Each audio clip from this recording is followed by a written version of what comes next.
And here's their magic wand in every argument, all right? This is like the magic wand, like the golden egg that works. Time. Time.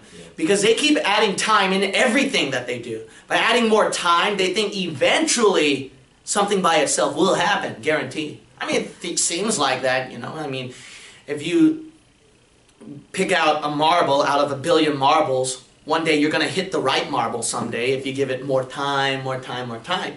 So that's how they argue in everything. Now, here's the simple the problem with that. Believe it or not, time is the enemy of evolution. It's not the magic wand. It's not the aid. It's actually the enemy. You know why?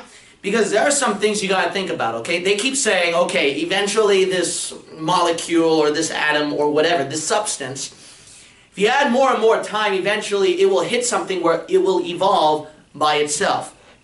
So they keep saying you add more time here, more time there, and eventually you'll hit it. They actually done experiments with it with different scientists, physicists, where they say that it is possible because they were able to get the substance by itself to evolve. So they said, so it makes sense. If you add more and more time, then it will evolve by itself.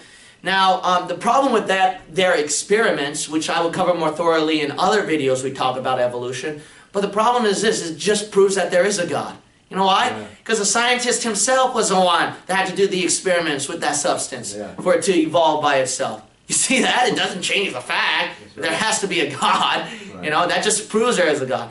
Because scientists know that if they didn't do the experiment by themselves and left the substance by itself, they're not going to get anywhere. You see that? So that just proves there has to be a God.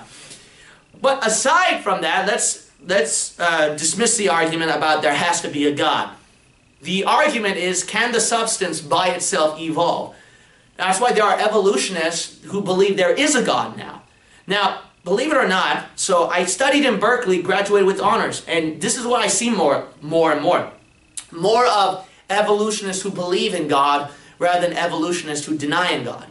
Now, the reason why is this, because everyone wants to have a one-world government, one-world religion, tolerance of everyone's belief.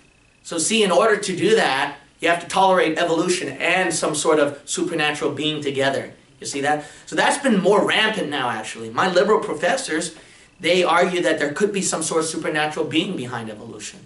So believe it or not, it's really getting widespread. Believe it or not, Richard Dawkins and Stephen Hawking, those guys, they're more and more despised and criticized, believe it or not. So the thing is this. So now we got to argue, is evolution true then? Okay, sure there is a God, but can the substance by itself evolve?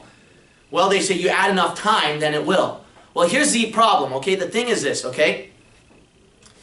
The thing is that when you keep adding more and more time, it doesn't change the fact of the odds, actually. It doesn't.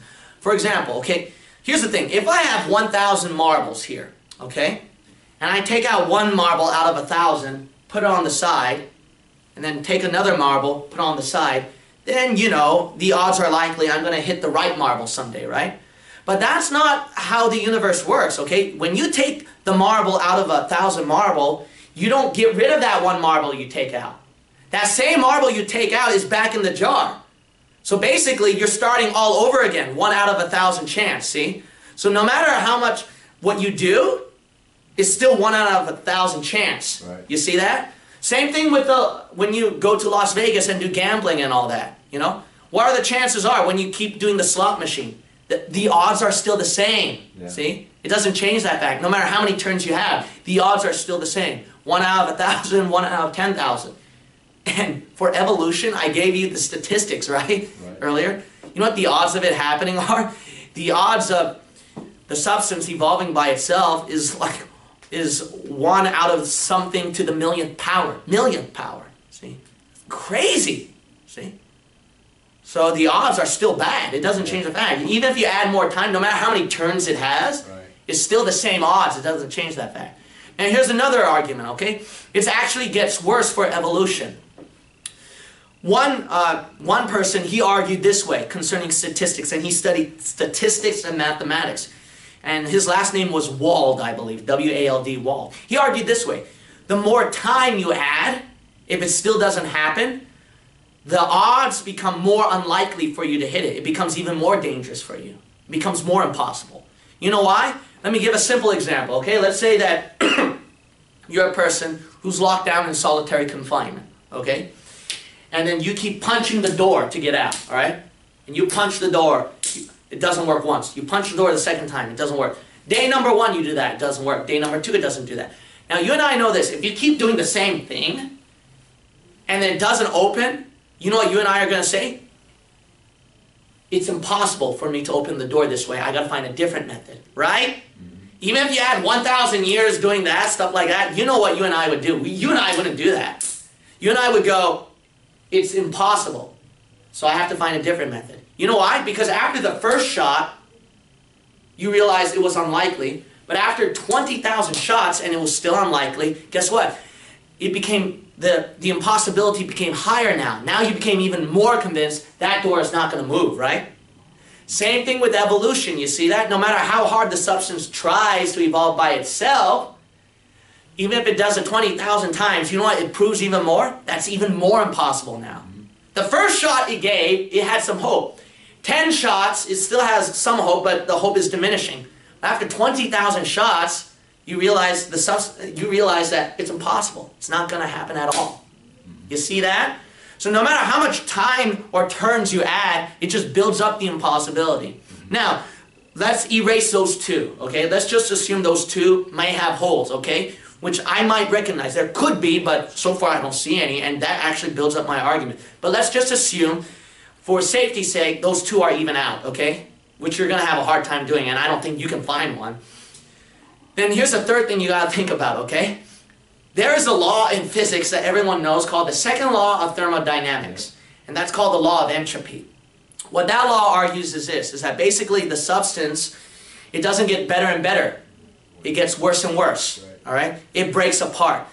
Simple example, you leave a car running by itself, is it going to get better and better? No, everyday law is this, is that it's just going to get worse and worse. It's going to break apart more and more. All right. Same thing with the substance. If you leave a fresh fruit outside, all right, the food's not going to get better and better. It's going to break apart and get worse and worse. Same thing with the substance. If you leave the substance by itself and you keep adding time so that it can evolve, they're thinking this. Well, someday it's going to evolve if you give it more and more time. But you know what they're doing? See, this is what they can't go around. The second law of thermodynamics argues that substances get worse. That's right. The more time you give for that substance to evolve, you know what they're doing? It decays, it breaks apart even more. That's right. You see that? So the decaying process is far faster than the evolving process. By the time it reaches the evolving process, it decayed so much, it broke apart so much, that you got a lot more evolving to do. Right. Do you get that? Yeah. So you see, that's a simple argument against evolution. That one you cannot go around no matter how hard you try. Well, we add more time, and you know, eventually you'll hit the odd. You know what they're doing? They're deteriorating their own system of evolution even more. When you add more time, it makes evolution more impossible. Yeah, more unlikely. Let's use a more correct term. I like that. More unlikely, all right? For some of you educated people that might say, it's not impossible. Well, you just made it more unlikely. Yeah. Besides, if you keep throwing a rock all the way that will reach the moon 20,000 times, let's call it impossible. See? Same thing. Right. No matter how many times a substance tries to evolve by itself, but it keeps breaking apart 20,000 times, etc., let's just call it impossible. Okay? Right. Those who keep arguing for possibilities, they're really grasping in straws. Yeah. That's like throwing a rock that will reach the moon by yourself and say, it's possible, it's possible, it's possible. Yeah. You see that? So you see the foolishness of the school system of evolution.